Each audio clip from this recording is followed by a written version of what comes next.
Assalamu alaikum students. Welcome to another video lecture. In this lecture, we will discuss chapter 4 of linear algebra by Sham's outline, which is vector spaces. So we know that a vector is represented by this capital letter V. जो capital letter V है इससे हम vector space को denote करते हैं, और जो small letters V W जो होते हैं ये हमारे पास वेक्टर्स होते हैं in this vector space. And if K is any arbitrary field then some small letters A, B, C or you can say X, Y are the scalars in this field. तो अब हम देखते हैं जहाँ जहाँ पे भी हमारे पास यहाँ V यूज़ हुआ हो, it's mean it represent the vector space, and where capital K is use then it means that it is the scalar field. तो वेक्टर स्पेसेस की हम डेफिनेशन देखते हैं. Let V be a non empty set with two operations, vector addition and scalar multiplication. अगर V जो है कोई भी हमारे पास नॉन एम्प्टी सेट है और उसके ऊपर ये वाले दो ऑपरेशंस डिफाइन किए गए हैं which is vector addition and scalar multiplication. इन दो ऑपरेशंस के साथ साथ हमारे पास कुछ और एक्सियम्स जो हैं वो भी अगर इस नॉन एम्प्टी सेट V के ऊपर होल्ड करें तो हम बोलेंगे कि वो जो नॉन एम्प्टी सेट V है that is the vector space. वो एक्सियम्स क्या हैं? फर्स्ट एक्सियम इसमें क्या आ जाता है? According to addition that is u plus V plus W equal to U plus V plus W, means associativity hold करेगी इसमें. And if there is a vector in V denoted by zero, अगर किसी space में जो हमारे पास एक zero vector भी hold करे, किस कंडीशन के साथ? u plus zero equal to zero plus U equal to zero answer आएगा. यानी किसी भी वेक्टर के साथ हम ज़ीरो को ऐड करें from left side right side तो आंसर हमारे पास हमेशा क्या आएगा? ज़ीरो ही आएगा. एंड थर्ड है for each u belongs to V there is a vector in V denoted by minus u, यानी u का जो नेगेटिव होगा that will represented by minus u. और वो किस तरीके से होगा? जब आप u प्लस माइनस वी करो, ठीक है, तो u प्लस माइनस वी या माइनस यू प्लस वी करो तो आंसर हमेशा क्या आएगा? ज़ीरो आएगा. और जो इसकी फोर्थ प्रॉपर्टी है that is u plus v equal to v plus u, यानी कॉम्यूटेटिविटी भी होल्ड करती है. ये फर्स्ट फोर जो एग्जाम्स हो गए ये हमारे पास अकॉर्डिंग टू एडिशन होल्ड करते हैं.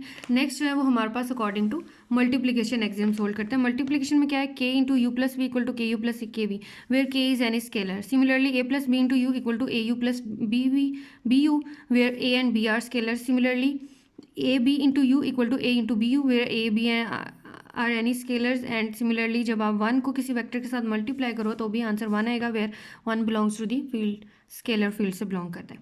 तो किसी भी वेक्टर स्पेस के ऊपर जब हमारे पास ये वाली सब प्रॉपर्टीज़ जो हैं वेक्टर एडिशन और स्केलर मल्टीप्लिकेशन के अकॉर्डिंग के साथ साथ हमारे पास ये वाली कुछ प्रॉपर्टीज़ भी होल्ड करें तो उस नॉन एम्प्टी सेट को हम बोलेंगे वेक्टर स्पेस. अब वेक्टर स्पेसेस में हमारे पास ये ज़ीरो वेक्टर और जो नेगेटिव ऑफ द वेक्टर होता है ये हमारे पास यूनिक होता है, मतलब एक ही होता है ये. अब इसी से रिलेटेड कुछ हमारे पास रिमार्क्स या कुछ कह लो कि रिजल्ट्स हैं वेक्टर स्पेसेस के ऊपर. यानी कि अगर let V be a vector space over a field K then for any scalar K and zero belongs to V, यानी एक स्केलर बिलोंग कर रहा है K से और एक वेक्टर बिलोंग कर रहा है जो कि ज़ीरो है फ्रॉम V से, देन K इंटू ज़ीरो जब आप K को स्केलर को मल्टीप्लाई करोगे विद ज़ीरो वेक्टर से तो आंसर क्या आएगा? ज़ीरो आएगा. इसी तरह अगर आपके पास एक ज़ीरो जो है वो स्केलर है और एक U जो है वो वेक्टर है तो जब स्केलर को वेक्टर के साथ ज़ीरो स्केलर को वेक्टर के साथ मल्टीप्लाई करोगे तो भी आंसर क्या आएगा? ज़ीरो आएगा. सिमिलरली इफ़ के यू इक्वल टू ज़ीरो, के क्या है? स्केलर फील्ड से बिलोंग करे और u जो है वो वेक्टर से बिलोंग करे, तो इन दोनों का जो प्रोडक्ट इक्वल टू ज़ीरो किस केस में होगा? या तो k ज़ीरो होगा या हमारे पास जो है वो u ज़ीरो होगा, तभी इन दोनों का प्रोडक्ट है वो ज़ीरो आएगा according to this first two conditions. And the last one for any k belongs to k and any u belongs to u, minus k into u equal to k into minus u equal to minus k u. Negative आप scalar negative ले लो या vector negative ले लो, answer हमेशा क्या आएगा?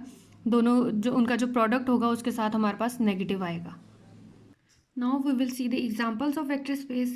First हम देखते हैं कि स्पेस के एन जो है this space is a vector space. अब के क्या है, के हम जानते हैं दैट के इज एनी आर्बिट्रेरी फील्ड। तो यहाँ पे अब हमारे पास के रेज पर एन है, तो के रेज पर एन मीन्स कि हमारे पास K n is the set of all n tuples of elements of K हैं यहाँ पे। तो के जो है के एन हमारे पास वेक्टर स्पेस होती है ओवर के। वो किस तरीके से होती है, क्योंकि यहाँ पे हमारे पास वेक्टर एडिशन और स्केलर मल्टीप्लिकेशन जो है वो होल्ड करती है। जस्ट लाइक यहाँ पे देखेंगे, मैंने फर्स्ट इसकी वेक्टर एडिशन ली है, के एन है, ऑर्डर एन टोपल्स ले लिए, तो A1 plus A2 plus AN plus B1 इन सबको ऐड किया। तो ये वाली जो A1 B1 हमारे पास बेसिकली क्या थे, फील्ड के से बिलोंग कर रहे हैं, तो ये भी हमारे पास के एन से ही बिलोंग कर रहे हैं। सिमिलरली अगर के का आप स्केलर मल्टीप्लिकेशन लो, के भी यहाँ पे स्केलर A1 A2 AN, ये भी हमारे पास कोई से भी स्केलर्स हैं जो कि के से बिलोंग कर रहे हैं, तो इन दोनों का जो स्केलर मल्टीप्लिकेशन होगा वो भी बिलोंग कर गया है के एन से। So it's mean vector addition scalar multiplication first two properties hold करेंगे। नेक्स्ट भी हमने इसको चेक करना है, चेक कर लें कि जो जीरो वेक्टर है क्या वो भी के एन स्पेस से बिलोंग करे। इसी तरह जो नेगेटिव ले लो तो क्या वो भी इसी से बिलोंग करेगा। इसी तरह एसोसिएटिविटी और कॉम्यूटेटिविटी भी आप चेक कर सकते हैं। जैसे जो इसका जीरो के एन में जो हमारे पास जीरो वेक्टर होगा वो इस फॉर्म का जीरो, यानी एन टुपल्स एन ऑर्डर के हमारे पास जीरो नंबर्स होंगे। इसी तरह अगर आपने नेगेटिव डिफाइन करना है तो negative of A1 A2 and AN will be equal to negative A1 negative A2 so on negative AN होगा। ठीक है, नेक्स्ट इसमें हम एग्जांपल देखते हैं जो है हमारे पास पोलिनोमियल स्पेस की। तो पोलिनोमियल्स हमारे पास किस टाइप के डिनोट होते हैं, let P of t be the set of all real polynomials of the form. Polynomial इस फॉर्म की होती है A0 plus A1t plus A2t के so on AN AS SN where S equal to 1 2 3। तो ये वाली जो पोलिनोमियल स्पेस है that is also a vector space, क्योंकि इसमें भी हमारे पास वेक्टर एडिशन और स्केलर मल्टीप्लिकेशन जो है वो होल्ड करेगी। अब यहाँ पे हमारे पास जो कोफिशिएंट है A0 A1 A2 AS, ये जो है हमारे पास बिलोंग कर रहे हैं फ्रॉम फील्ड के। तो इसमें हमारे पास अगर हमने दो पोलिनोमियल्स का सम लेना है तो क्या करो, P of t plus Q of t कर लो, where P of t equal to this, similarly Q of t भी इसी के इक्वल होगा। वहाँ पे A0 A1 की जगह B1 ले लो, B0 B1 ले लो। तो उन सबको जब हम ऐड करेंगे तो वो भी हमारे पास अगेन एक पोलिनोमियल ही आएगी। इसी तरह किसी भी पोलिनोमियल को किसी स्केलर के साथ मल्टीप्लाई करो तो अगेन हमारे पास एक पोलिनोमियल ही आती है। Similarly zero polynomial is the zero vector in P of T. तो जीरो पोलिनोमियल जो होगा वो हमारे पास जीरो वेक्टर होगा इन दिस पोलिनोमियल। तो सो P of T is a vector space. अब हम देखते हैं कि Pn ऑफ टी, ये तो हमने P ऑफ टी लिया है ना, Pn ऑफ टी क्या होता है basically, Pn of t denote the set of all polynomials P of t over a field K where the degree of P of t is less than or equal to n। यानी ये जो हमने polynomial define की है, इस polynomial में जो हमारे पास Pn ऑफ टी है उसकी डिग्री जो है वो हमेशा s से लेस होगी या s के इक्वल होगी।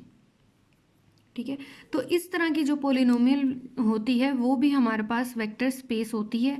उसमें भी किस तरीके से जो vector addition scalar multiplication define करते हैं वो भी जैसे अभी मैंने अबव एक्सप्लेन किए उसी तरीके से एक्सप्लेन होते हैं। अब Pn ऑफ टी क्या है, हमारे पास सेट ऑफ ऑल पोलिनोमियल्स हैं। ठीक है, एन की कोई भी वैल्यू हो सकती है यहाँ पे, बट यहाँ पे आपने देख लेना है that the degree of P of T polynomial will be less than और इक्वल टू दी n। यहाँ पे n है और यहाँ पे हमने एक पोलिनोमियल डिफाइन की है s के अकॉर्डिंग, तो s जो है वो यहाँ पे लेस और इक्वल टू n है। ठीक है, इसी तरह हमारे पास जो मैट्रिक्स स्पेस होती है उसको हम मैट्रिक्स स्पेस को m बाय n ऑर्डर का मैट्रिक्स है उसको इस तरह से रिप्रेजेंट कर लो या सिंपल m से भी रिप्रेजेंट कर लो। तो जो मैट्रिक्स स्पेस होती है that is also a vector spaces. Similarly the functional space, इसको हम f ऑफ x से डिनोट करते हैं, that is also a vector space, क्योंकि इनके ऊपर भी अगर आप चेक करें तो vector addition and scalar multiplication है होल्ड करेगी। इसी तरह जीरो वेक्टर भी एग्जिस्ट करेगा, इसी तरह जो नेगेटिव है वो भी एग्जिस्ट करता है। ठीक है, तो ये तो हमारे पास हो गई वेक्टर स्पेसेस की डेफिनेशन और उससे रिलेटेड सम एग्जांपल्स। होपफुली आप लोगों को समझ आ गई होगी।